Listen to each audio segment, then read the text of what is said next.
अ, कक्षा 10 प्रश्नावली 8 है आपका त्रिकोणमिति का परिचय। ठीक है, तो त्रिकोणमिति अनुपात पढ़ेंगे तो किसी समकोण त्रिभुज की भुजाओं के मध्य बनने वाले न्यून कोण के सापेक्ष किन्हीं दो भुजाओं की लंबाई के अनुपात को क्या कहते हैं?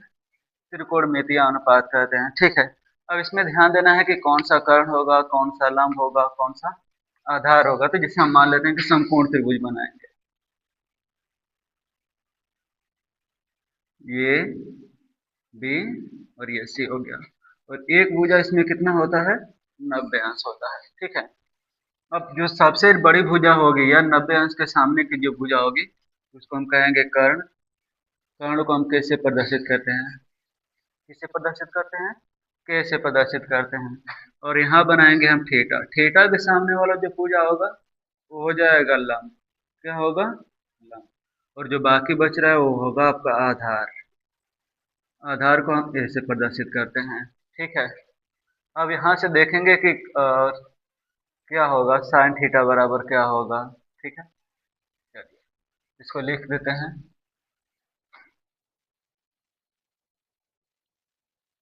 साइन थीटा बराबर होता है आपका लंब बटे में कर्ण। और साइन का ही उल्टा क्या होता है? कोसेक होता है। क्या होता है? कोसेक होता है। तो कोसेक थीटा, तो कर्ण बटे में हो जाएगा लंब। ठीक है, उसके बाद आता है कॉस थीटा।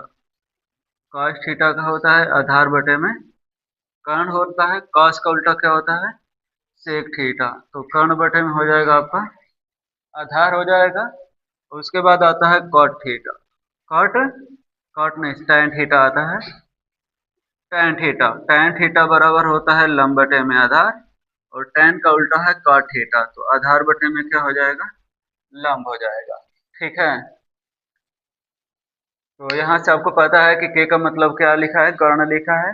l का मतलब लंब, a का मतलब आधार। ठीक है, तो ये त्रिकोणमितीय अनुपात हो गया। ठीक है, तो साइन थीटा बराबर हमेशा क्या होता है? लंब बटे में कर्ण होता है।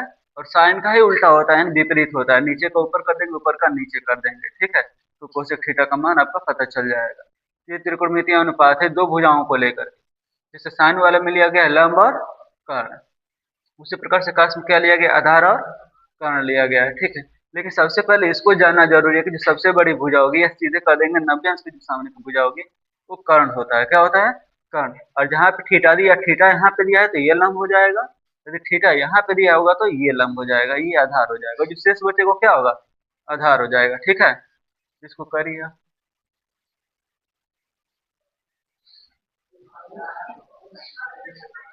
जैसे आपका अगला है कि त्रिकोणमितीय अनुपातों में संबंध।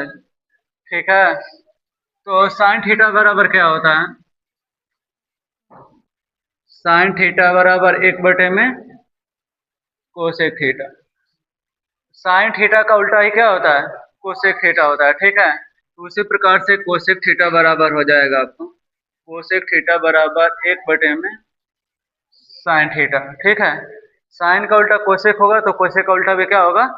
साइन होगा। ठीक है, उसके बाद आता है कॉस थीटा। कॉस थीटा का उल्टा क्या होता है? Sec theta. क्या होता है? Sec theta. तो सेक थीटा यहाँ पे लिखेंगे, सेक थीटा बराबर एक बटे में कॉस थीटा। ठीक है, उसके बाद आता है तीसरा नंबर पे tan थीटा। tan थीटा बराबर एक बटे में cot थीटा। और cot थीटा बराबर एक बटे में tan थीटा। अब देखिए tan थीटा का एक और होता है, तो tan थीटा बराबर होता है sin थीटा बटे में cos थीटा। sin थीटा बटे में cos थीटा, अधिकतर इसका ही उपयोग होता है। ठीक है, और यहाँ से आते हैं हम cot थीटा। तो cot थीटा का हो जाएगा cos थीटा बटे में sin थीटा। ठीक है, तो ये संबंध है अनुपातों का। तो sin थीटा बराबर एक बटे में cos थीटा, कुल मिला के इसका उल्टा लिख देना है। ठीक है, करिए इसको। देखिए कुछ विशिष्ट कोणों के लिए त्रिकोणमितीय अनुपातों का मान। तो ये कोण के लिए कैसे निकाला जाएगा? सबसे आसान तरीका क्या है इसका? ठीक है, वैसे तो इसका दो तरीका है। तो यहाँ पे कोण हो जाएगा और इधर से मान लेते हैं थीटा। थीटा हो गया आपका, ठीक है। 0 अंश 30 अंश को पाई बटे में 6 लिख सकते हैं, 45 को पाई बाई 4, 60 को पाई बाई 3 और 90 को पाई बाई 2, ठीक है। तो सबसे पहले यहाँ पे साइन का निकाला जाएगा, क्योंकि साइन का विपरीत क्या होता है, कोसेक होता है। तो साइन यहाँ पे लिखेंगे, साइन कॉस और ये हो जाएगा आपका टैन, ठीक है। यदि साइन का पता हो जाएगा तो बाकी सबका पता हो जाएगा। शुरू करेंगे, कैसे निकाला जाएगा, तो पहले जीरो से लिखेंगे, 0 1 2 3 4, 0 से लेकर 4 तक पाक अंक लिखेंगे और उसमें 4 से भाग करेंगे। किससे भाग करना है आपको, 4 से। 0 से कितना अंक लिखा गया था, 4 तक, और 4 का सब में क्या करेंगे, भाग। बस उसके बाद ऐसे करनी बना करके करनी से निकाल लेना, सब में करनी बनाना है, ठीक है। ये करनी में 3 बटे में 4 था, 3 बटे में 4 और ये 4 बटे में 4। अब देखो, 0 में किसी भी संख्या का भाग करते हैं तो क्या हो जाता है, 0 हो जाता है। अब देखो, यहाँ से 1 तो निकल जाएगा, 2 भी निकल जाएगा, तो क्या बचेगा, 1 बटे में 2, और ये हो जाएगा 1 बटा करनी में 2 एकम 2 दूना को 4, तो करनी में से 2 निकलेगा नहीं, तो 1 बटा करनी में 2, और ये हो जाएगा करनी में 3 बटे में 2, क्योंकि 4 किसका वर्ग होता है, 2 का, और ये कटेगा तो किसका हो जाएगा। आपको बस साइन का दिमाग पता आ गया, हो गया, ठीक है ना। तो काश का पता हो जाता है, जैसे काश का 90 का होता है तो ये 0 का हो जाएगा, तो इसको एकदम लेकर आएंगे, यहाँ पे हो जाएगा 1। काश 0 का मान कितना हो गया, 1। अब 60 का है, उसको यहाँ पे लेकर आएंगे, तो करनी में 3 बटा में कितना हो गया, 2 हो गया। 45 का सेम है, तो 1 बटा करनी में 2 हो गया। फिर इसको इधर लेकर आएंगे, 1 बटा में 2 हो गया। यहाँ पे 0 है तो यहाँ पे क्या हो गया, 0, ठीक है। अब tan का आपने लिखा था, एक फार्मूला था, tan थीटा बराबर साइन थीटा बटे में cos थीटा, है ना। अभी तो साइन वाले में हम cos का क्या करेंगे, भाग करेंगे, ठीक है। तो 0 में 1 का भाग करेंगे तो क्या हो जाएगा, 0।